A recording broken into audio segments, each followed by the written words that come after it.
கஷ்டப்பட்டு இஎம்ஐயில் கார் வாங்கினா கூட அந்த கார் பார்க் பண்ணுறதுக்கான இடம் நம்ம இருக்கிற வீட்டில் இல்லைன்னா நம்ம பெய்ட் பார்க்கிங்கில் தான் நம்ம காரை விடுற மாதிரி இருக்கும். சென்னையில் இருக்கிற நிறைய பேருக்கு இந்த மாதிரியான சுச்சுவேஷனில் தான் இருப்பாங்க. கார் வாங்கிட்டு இருப்பாங்க, ஆனால் அவங்க கார் விடுறதுக்கான பார்க்கிங் வீட்டில் இல்லாமல் வெளியில் பெய்ட் பார்க்கிங்கில் தான் விட்டுட்டு இருப்பாங்க. Monthly bases. இதோட அமௌண்ட் கேட்டிங்கன்னா செம்மையாக ஷாக் ஆவீங்க. அவ்வளோ அமௌண்ட் இருக்குங்க நிறைய பார்க்கிங்கில். ஒரு சில பார்க்கிங்கில் வேரி ஆகும், பட் எல்லாமே அதிகமாக தான் இருக்கும் கன்ஃபார்மாக சென்னையில்.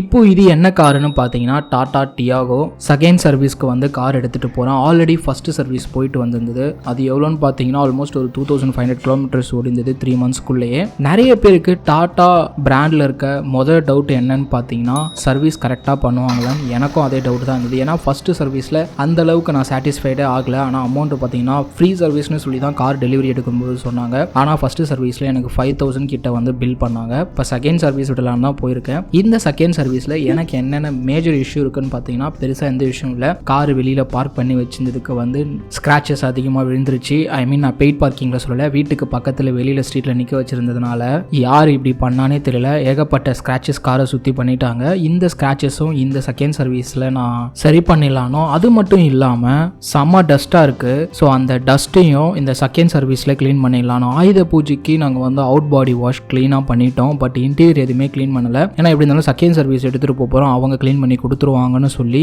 நாங்கள் அவுட் பாடி வாஷ் மட்டும் பண்ணிட்டோம். இப்போ செகண்ட் சர்வீஸ்க்கு எடுத்துகிட்டு போனேன். அம்பத்தூரில் இருக்க டாடா சர்வீஸ் சென்டருக்கு தான் எடுத்துகிட்டு வந்தேன். மெயினாக நம்ம கார் சர்வீஸ்க்கு எடுத்துகிட்டு வந்த ரீசனே பார்த்தீங்கன்னா ஸ்க்ராச்சஸ் ரிமூவ் பண்ணணும்னு சொல்லிட்டு தான். பட் என்னன்னா பாலிஷ் பண்ணலான்னு சொன்னாங்க. பாலிஷ் பண்ணாலுமே 100% ஸ்க்ராட்ச் போய்டும்ன்றதுக்கான ப்ரூஃப் எதுவும் இல்லை. நாங்கள் பாலிஷ் பண்ணி ட்ரை பண்ணி பார்க்குறோன்ற மாதிரி தான் சொன்னாங்க. அப்போ 100% இந்த ஸ்க்ராச்சஸை ரிமூவ் பண்ணணும்னா செராமிக் கோட்டிங் போட்டுங்க, அது பெட்டராக இருக்கும்னு சொல்கிறாங்க. பட் செராமிக் கோட்டிங்கோட ரேட்டு 15,000 above சொல்கிறாங்க. ஸோ நான் வந்து பாலிஷ் மூலியமாகவே ட்ரை பண்ண முடியுமா அப்படின்னு கேட்டதுக்கு அது நாங்கள் ட்ரை பண்ணுறோம், ஆனால் 100% பாசிபிள் இல்லைன்னு சொன்னாங்க. ஸோ நான் என்ன பண்ணிட்டேன்னா நீங்கள் பாலிஷும் பண்ண வேணாம், செராமிக் கோட்டிங்கும் இந்த டைம் போட வேணாம், நான் நெக்ஸ்ட் டைம் சர்வீஸ் எடுத்துகிட்டு வரும்போது செராமிக் கோட்டிங் போட்டுக்கிறேன், இப்போ நீங்கள் ஜென்ரல் வாஷ் மட்டும் பண்ணி கொடுங்க அப்படின்ற மாதிரி சொன்னேன். இதுக்கு நம்மளை வந்து 11:30லேருந்து வெயிட் பண்ண வச்சு 4:30 மேலே ஆக்கிட்டாங்க. ஜென்ரல் சர்வீஸ் முடிச்சு வெளியில் எடுத்துகிட்டு வரும்போது கார் பார்த்தீங்கன்னா செம பளிச்சுன்னு இருந்தது. பட் அந்த ஸ்க்ராச்சஸ் ரிமூவ் பண்ண முடியலேன்ற ஒரு கஷ்டம். பட் இருந்தாலும் நெக்ஸ்ட் டைம் செராமிக் கோட்டிங் போட்டு நம்ம ரிமூவ் பண்ணிடலான்னு சொல்லி